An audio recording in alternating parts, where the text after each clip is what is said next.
المحبة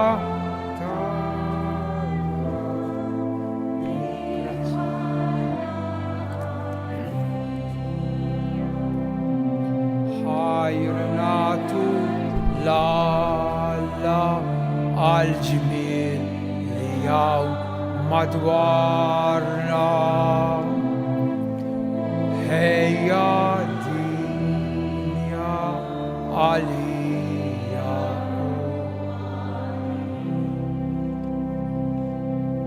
Lodwa tajba lil kulħadd lilkom hawn preżenti fis-santwarju u l-dawk li qegħdin isegwuna permezz tal-mezzi tal-komunikazzjoni soċjali. Bl-isem tal-Missier u tal-Iben u tal-Ispirtu is-Santu. Amen. Il-grazzja ta' Sidna Ġesu Kristu, l-imħabba talla u l-għaqda fl-Ispirtu Santu dawn ikunu magħkom ilkoll. Ħudu nistedinkom sabiex tagħmlu l-intenzjonijiet tagħkom għal min tixtiequ titolbu u toffru għal bżonnijiet tal-familji mod speċjali min-naħa tiegħi nofrija għar-Roħ John u Giovanna Farrugia. Illum il-Knisja 28 ta' Jannar tagħmel tifkira tfakkarna f'Patri Dominikan ta' San Dominku dawk li jilbsu l-abjad. Imma il-bambin żejnu b'xemx ta' Erv San Tumas ta' Aquino. Wieħed mill-dotturi orrif kbar tal-Knisja għadna nistudjaw it-tagħlim minn tiegħu. Nitolbu l-dan il-qaddis San Tumas li kiteb ħafna tagħlim anki dak l-innijiet li nkantaw tal-Ewkarestija kitibhom kollha hu bil-Latin sabiex inkollna l-imħabba u l-għoża lejn il-kelma ta' Alla. Ħuti, ejjew narfu ħtijietna. Inti triq li twassalna għand Alla il-Missier mulej ħnina. Inti l-verità li tmexxina lejn il-ġid Kristu ħnina. Inti lena tal-qaddisin kollha mulej ħnina. Iħenna għalina Alla li jista' kollox jaħfrilna dnubietna u jwassalna għal ħajja ta' dejjem. Nitolbu. U Alla inti tajtna f'San Tumas ta' Aquino sinjal ċar ta' ħeġġa għal qdusija u ta' ħerqa għat-tagħlim imqaddis. Għamel li nifhmu sewwa kull ma għallem u li nsiru nixbħuh fl-imġiba ta' ħajtu. Bibnek Ġesu Kristu Sidna li hu Alla u miegħek jgħix bisaltan flimkien mal-Ispirtu Santu għal dejjem ta' dejjem.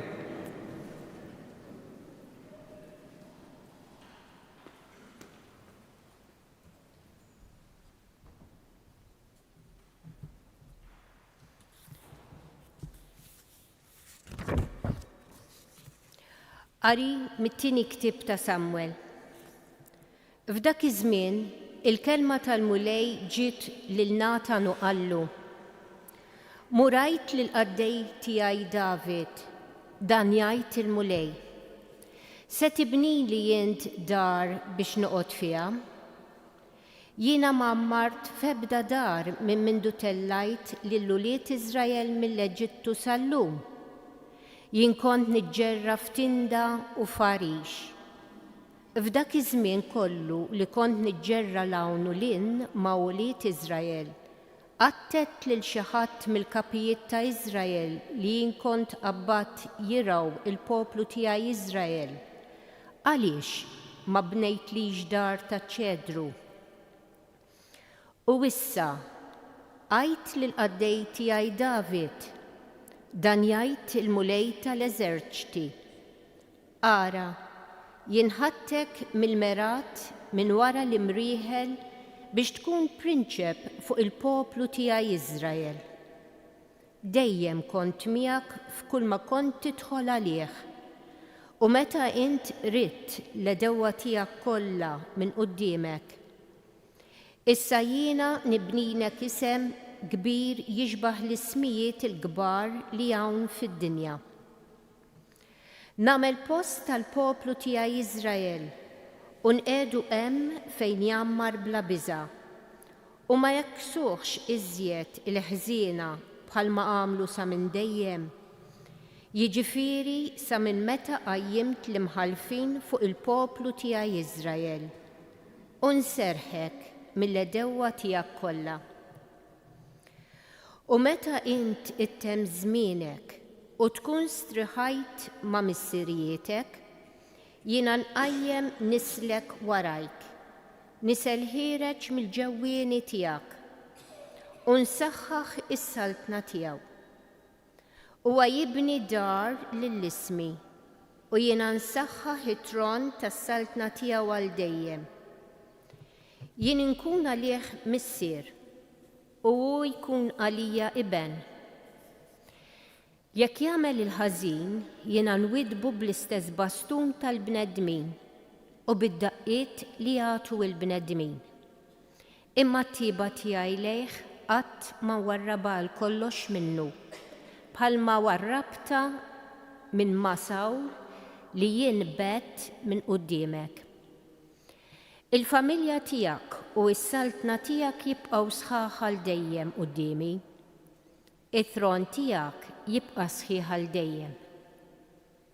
Natan kellem lil David skont dan il-kliem u din il-viżjoni. Il-kelma tal-mulej. Assal minn wieġbu, it-tieba tiegħi inżomma fuqu għal dejjem. Għamilt patt mal-mażul tiegħi, ħlift lil David il-qaddej tiegħi. Jien nagħmel li nislek jibqa' għal dejjem, li f'kull żmien jibqa' sħiħ it-tron tiegħek. U jsejjaħli int missier u Alla tiegħi, fortizza u salvazzjoni tiegħi. Jiena nagħmlu li ben il-kbir tiegħi, l-ogħla fost islaten tal-art. It-tiba tiegħi inżomma fuqu għal dejjem. It-tiba tiegħi inżomma fuqu għal dejjem u l-patt tiegħi miegħu jibqa' sħiħ. Nagħmel li nislu jibqa' għal dejjem. It-tron tiegħu ikun bħal jiem tas-sewwa. It-tiba tiegħi inżomma fuqu għal dejjem.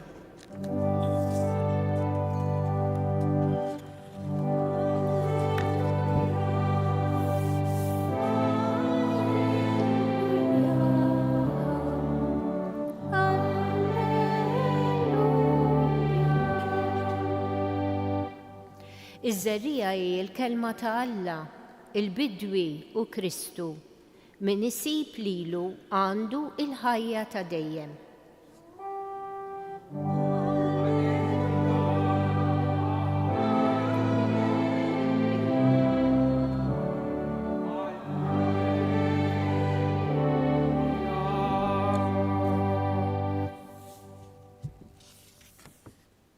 Il-mulej ma'kom. Qari mill-Evanġelju skont San Mark. F'dak iż-żmien Ġesu raġa beda jgħallem ħdejn il-baħar u nġabret madwaru kotra kbira hekk li kellu jitla' bil-qiegħda fuq id-dgħajsa fuq il-baħar u n-nies kollha l-art matul ix-xatt. U qatt jgħallimhom ħafna ħwejjeġ bil-parabboli u fit-tagħlim tiegħu qalilhom. Isimgħu, darba kien hemm bidwi li ħareġ jiżra'. Ġara li hu jiżra xi żerrijat waqgħu fil-mogħdija, ġew la safar u naqruhom kollha. Oħrajn waqgħu fart kollha blat fejn ma kienx hemm wisq ħamrija u malajr nibtu għax il-ħamrija ma kienx fonda. Meta jinbagħad telet ix-xemx u nħarqu nixfet billi ma kellhomx għeruq. Oħrajn waqgħu qalb ix-xewk u x-xewk kiberu ħanaqhom u frott ma għamlux. Oħrajn waqgħu far tajba u għamlu l-frott. U l-frott kiber u tkattar u min għamlet 30, min 60 u min 100. U qal min għandu widnejn biex jisma' ħajjisma'. Meta kien waħdu dawk ta' madwaru flimkien ma' 12 resqu jitolbuh ifissrilhom il-parabboli u qalilhom lilkom jingħata l-misteru tas-saltna ta' Alla imma l-oħrajn li huma barra ikollhom kollox bil-parabboli ħalli jħarsu kemm iħarsu ma jarawx, jisimgħu kemm jisimgħu ma jifhmux. U qalilhom din il-parabbola m'intix tifhmuha mela kif se tifhmu l-parabboli l-oħra kollha. Dak il-bidwi jiżra hija l-kelma. Dawk li matul il-mogħdija fejn inżeret il-kelma huma dawk li malli jisimgħuha jersaq ix-xitan u jaħtfilhom il-kelma li nżeret f'qalbhom. Dawk li nżerew f'art kollha blat huma dawk li meta jisimgħu il-kelma minnu feħ jilqgħuha bil-ferħ, imma għeruq ma jkollhomx. U għalhekk ftit idumu meta imbagħad jiġi fuqhom l-għawġ jew isibu minħabbathom minħabba l-kelma malajr jitfixklu. L-oħrajn li jinżerew qalb ix-xewq huma dawk li jisimgħu il-kelma, iżda l-inkweet żejjed għal ħwejjeġ tad-dinja u r-rabta mal-ġid tal-art u l-ġibda għal ħwejjeġ l-oħra jidħlu fihom u joħonqulhom il-kelma u għalhekk ma tagħmilx frott. Dawk imbagħad li jiżerew f'art tajba huma dawk li jisimgħu il-kelma, jilqgħuha u jagħmlu l-frott minn 30, minn 60 u minn 100. Din hija l-kelma tal-mulej bit-tagħlim tal-Evanġelju nitnatfu midnu bdiet minn tagħna il-bieraħ. Fuq l-ewwel lezzjoni se nitkellem. L-ewwel lezzjoni kienet tikkonsisti meta David qabad l-arka mid-dar ta' familja ir-raġel kien jismu Obed Edom. U minn hemmhekk għamel purċissjoni sabiħa ħafna, difatti l-iskrittura rajna nista' nsiba taf, beda jisfen quddiem l-arka, jagħmel sakrifiċċji lill-Alla u wassala Ġerusalem, il-belt prinċipali. U qiegħda ħansiba, qiegħda poġġa l-arka jiġifieri taħt tinda għarix bħala l-qoħ bir-rispett. U lin-nies qedna l-bieraħ biex anki meta nagħmlu l-festi sewwa, in-nies tawhom ftira, biċċa laħam, ċappa żbejb dan il-bieraħ sewwa, ċappa żbejb u n-nies telqu ferħana lejn darhom dak il-bieraħ. Issa għadda ftit ta' żmien ftejt ta' u David ta' sultan li kien qal mhux sewwa li jiena qiegħed ġodar u l-arka taħt għarejx, taħt tinda, mela nibnila dar, nibnila tempju. Idea tajba.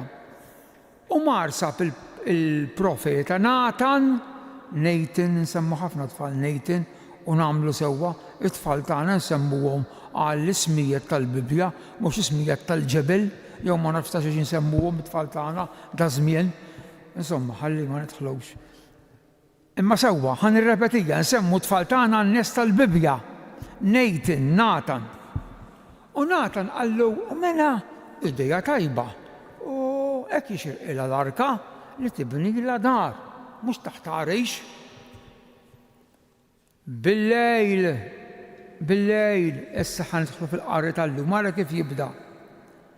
Ġiet il-kelma tal-mulej lil Nathan u Alla qallu aħna murejt lill-qaddej tiegħi David. Il-lezzjoni li għadna kemm smajna, li qrat is-sister. Se tibnili dar, issa hawnhekk hawn logħba fuq il-kelma dar tal-ġebel u dar familja. Bl-Ingliż jgħidu pen, Roman dit and Roman off, jgħid Shakespeare. Sewwa, hawn logħba fuq il-kelma dar, ħatibnili dar, tal-għul jien ħanibnilek dar, jien ħanibnilek familja. U hawnhekk Alla jagħmel weda lil David permezz ta' Nathan. Nathan ħajwiet il-David. X'se jwedu? Issa mhux Nathan, Alla jinqeda b'Nathan. X'sejdu? U jgħidu jiena ħadtek kontraj minn qalb il-merħla, sewwa, dliktek, għamiltlek sultan, sewwa. Issa nagħmel miegħek patt. U meta int tmut, meta tistrieħ ma' missiriet, jien Alla qed jitkellem f'isem Natan, tinsewx. Inqajjem nislek warajk u nsaħħaħ is-saltna tiegħu. Isimgħu ġejja. U jibni dar lill-ismi. Il-Bibja sabiħa laħwa ta' fawx. U jibni dar, u jibni familja. Issa naraw fejn il-familja lill-ismi. U jien insaħħaħ it-tron tas-saltna tiegħu. Ma waqafx hemm. Le, baqa' kelma importanti. Insaħħaħ is-saltna tiegħu għal dejjem għall-eternità. Jien inkun għalih missier u hu jkun għalija iben. Imma laqqas waqafaw ħuti ta' isimgħu biex il-bniedem ma jarfax rasu ta' isimgħu. Jekk jagħmel il-ħażin jien inwidbu bl-istess baston tal-bnedmin u bid-daqqiet tal-bnedmin. Imma it-tieba tiegħi lejh qatt ma nwarraba. Isimgħu kumma sabiħ. Bħalma warrabta minn Sawl kien is-sultan ta' qablu. Din bħawwat walla neħħleh minn sultan u għamel il-David. Qed ifakru jekk tonqos mill-liġej b'għajnejk miftuħa u tibqa' jien inwidbek. Imma l-aħħar sentenza, il-familja tiegħek David u s-saltna tiegħek jibqgħu sħaħ għal dejjem u kemm sabiħa qudiemi. U it-tron tiegħek jibqa' sħiħ għal dejjem. Din hi l-weda li Alla għamel lil David permezz ta' Natan. Għalhekk l-importanza tas-Sultan David. Jiġi number 3 fil-Bibja David l-importanza tiegħu. L-ewwel Abraham, mbagħad Mosè, mbagħad David. Ma naftakarx preċiż kemm il-darba jissemma jismu. Issa l-aħħar sentenza. Din il-profezija twetqet u kemm twetqet fejn u meta? Meta Gabriel, isimgħu l-iskrittura kemm sabiħa ħuti, kemm sabiħa il-kelma tal-Alla. Meta Gabriel marħab, jiġifieri Gabriel jedejn iktar minn 900 sena wara din il-profezija, għax din saret fil-bidu tas-sena 900 jew 1000 sena. 900 sena wara Gabriel jiġi mibgħut minn Alla għand xebba ta' Nazaret u qed ikellimha u jgħidilha issir trid issirhom ta' Alla il-qawwa tal-għoli tixħed u jgħidilha dan il-kliem preċiż. Jgħidilha t-tarbija tiegħek, it-tifel tiegħek, isimgħu x'jgħidilha Gabriel. Il-mulej Alla jagħtih, isimgħu kemm sabiħa, it-tron ta' David missieru u jsaltana għal dejjem u s-saltna tiegħu ma jkollix tmiem. Jiġifieri Gabriel lill-Madonna, lill-Marija ta' Nazaret qed jgħidilha l-istess kliem li Natan qal lil David. Kemm inti kbejra Alla tagħna, kemm inti kbejra ħasra. U kemm nonqsu meta nonqsu bil-kbejr. David, Gabriel qed jgħidilha Marija iva u t-tifel tiegħek ħajkun sultan. Għax hekk ħabbar 900 sena ilu. It-tron tiegħek jibqa' għal dejjem. Għalhekk imbagħad is-salm ħanieqaf ta' is-salm responsorjali qedna t-tieba tiegħu inżomma għal dejjem. Ara, għamilt patt mal-magħżul tiegħi. Isimgħu, jaqbel preċiż, ħlieft lil David il-qaddej tiegħek. Jien nagħmel li nislek jibqa' għal dejjem u li f'kull żmien jibqa' sħiħ it-tron tiegħu. Ejjew ngħidulu grazzi lil Mulej. Tafu għaliex? Għax aħna msejħa biex xi darba immorru f'din is-saltna li tagħha Kristu huwa s-Sultan ħanin u etern.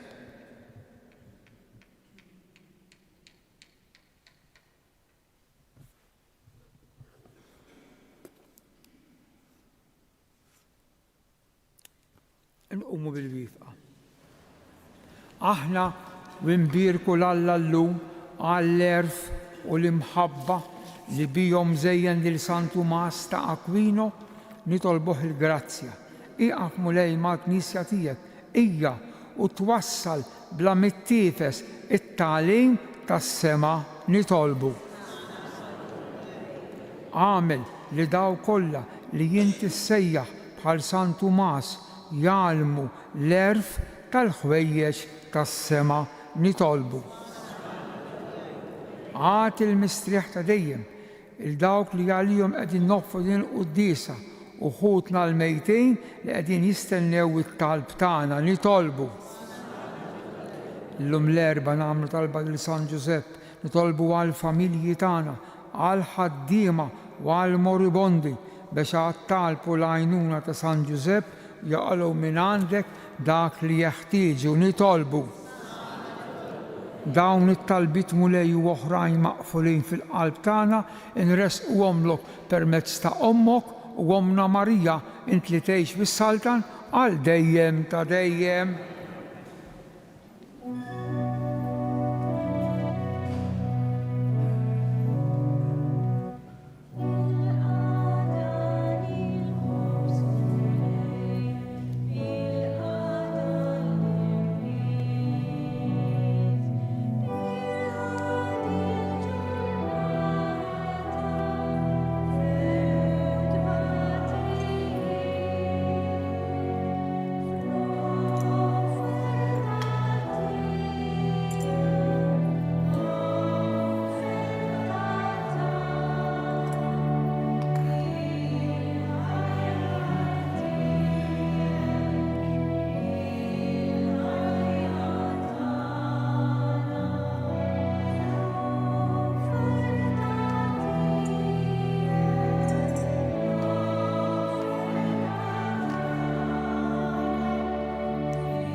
Jitolbu ħuti biex is-sagrifiċċju tiegħi u tagħkom ikun jogħġob l-Alla il-Missier li jista' kollox.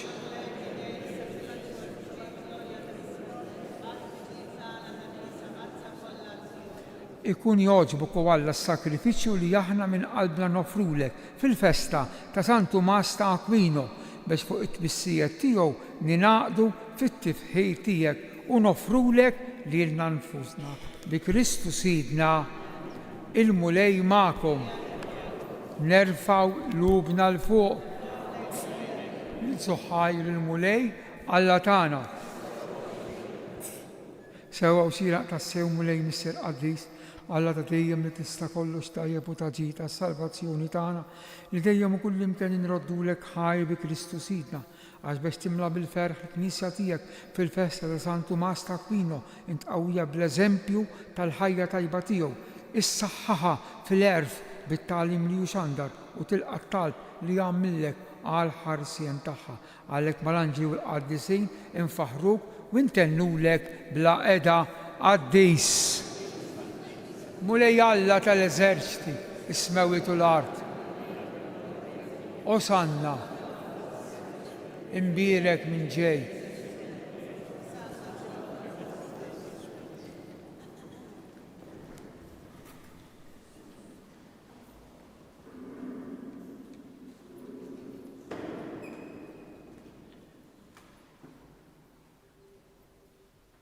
Qaddis tas-sew int Mulej, inti l-għajn ta' kull qdusija.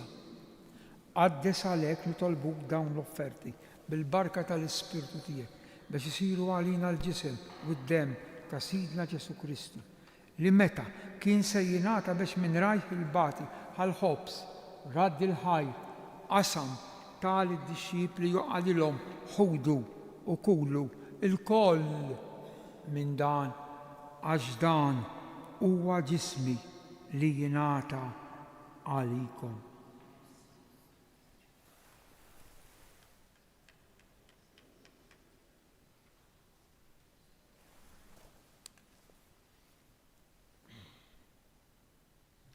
Ekk ukoll wara li klaħal kalċi reġa' radd il-ħajr tal-disċipli joqgħod ħudu u xorbu minnu l-koll għax dan huwa l-kalċi ta' demmi tal-patt il-ġdid li jibqa' għal dejjem, id-demm li jixxerret għalikom u għall-bnedmin kollha għal maħfra tad-dnubiet.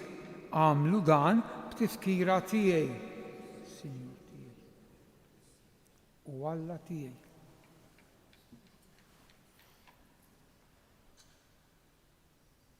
Dan hu il-misteru tal-fidi inħabbru.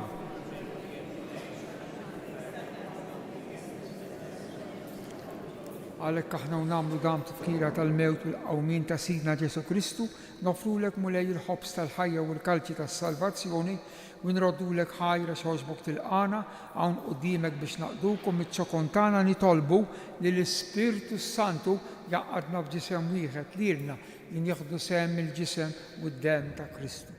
Ftakar mulej fil-Knisja tiegħek imxerda mad-dinja kollha u taqa' fl-imħabba flimkien mal-Papa Ljuni 14 mal-Isqof tagħna Anton u mal-Ministri tiegħek kollha. Ftakar ukoll fħutna li raqdu bit-tama tal-qawmien fil-qaddejja tiegħek John u Giovanna Farrugia. Daħħalhom quddiemek fid-dawl tas-sebħ tiegħek. Ħenna lina l-koll nitolbuk għati lilna wkoll il-wirt tal-ħajja ta' dejjem flimkien mal-Verġni Mqazzom Alla Marija, ir-raġel tagħha San Ġusepp, l-Apostlu l-Qaddisin kollha li jgħixu fil-ħbiberija tiegħek sa mill-bidu tad-dinja, għamel li magħhom infaħruk u nsebħu b'Ġesu Kristu, ibnek bi Kristu, ma' Kristu u fi Kristu. Jingħata lilek Alla Missier li tista' kollox flimkien mal-Ispirtu Santu kull ġieħ u glorja għal dejjem ta' dejjem. Ejjew inkomplu nitolbu kif għallimna u ridna nagħmlu li ben ta' Alla għas-salvazzjoni tagħna missierna.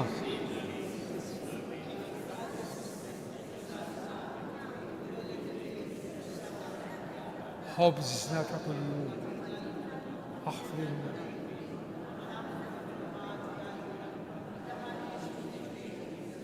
Eħlisna nitolbuk mulej minn kull denni għatina fit-tiba u ħina tiegħek il-paċi fi żmienna biex inkunu ħilsa mid-dnub u mħarsa mill-inkwiet aħna nistennew u nittamaw ilena u l-miġja tas-Salvatur tagħna Ġesu Kristu.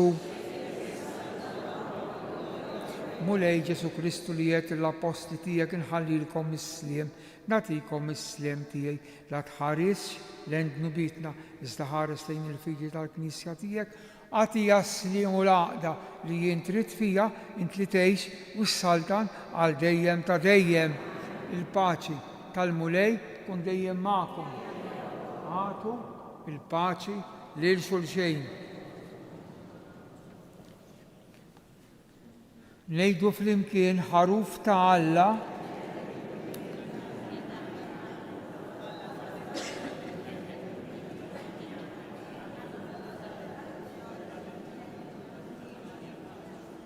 danu Ġesu il-ħaruf ta' Alla li jneħħi d-dnub tad-dinja li aħna mistiedna għal din l-ikla ta' dan il-ħaruf.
Glorja lil Missier u lill-Iben u lill-Ispirtu Santu.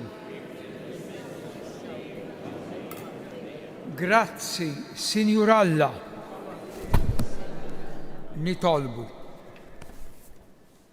Nitolbuk mulej biex kif tqawwina bil-Kristu u l-ħobbs ħajtana, hekk ukoll tgħallimna bi Kristu li Mgħallem tagħna, ħalli fil-festa ta' San Tumas ta' Aquino nitalmu l-verità tiegħek u nruha fl-emil tagħna bl-imħabba bi Kristu Sidna. Slima għalik Marija bi grazzi mimlija l-mulej miegħek, imbirka inti fost in-nisa u imbierek il-frott tal-ġif tiegħek Ġesu. Slima għalik Marija bi grazzi mimlija l-mulej miegħek, imbirka inti fost in-nisa imbierek il-frott tal-ġif tiegħek Ġesu. Slima għalik Marija bi grazzi mimlija l-mulej miegħek, imbirka inti fost in-nisa u imbierek il-frott tal-ġuf tiegħek Ġesu. Madonna ta' Pini Sultana tal-familja, il-mulej magħkom iberikkom Alla li jista' kollox, il-Missier u l-Iben u l-Ispirtu Santu. Amen. Morru u għejxu fil-paċi ta' Kristu. Il-ġurnata tajba.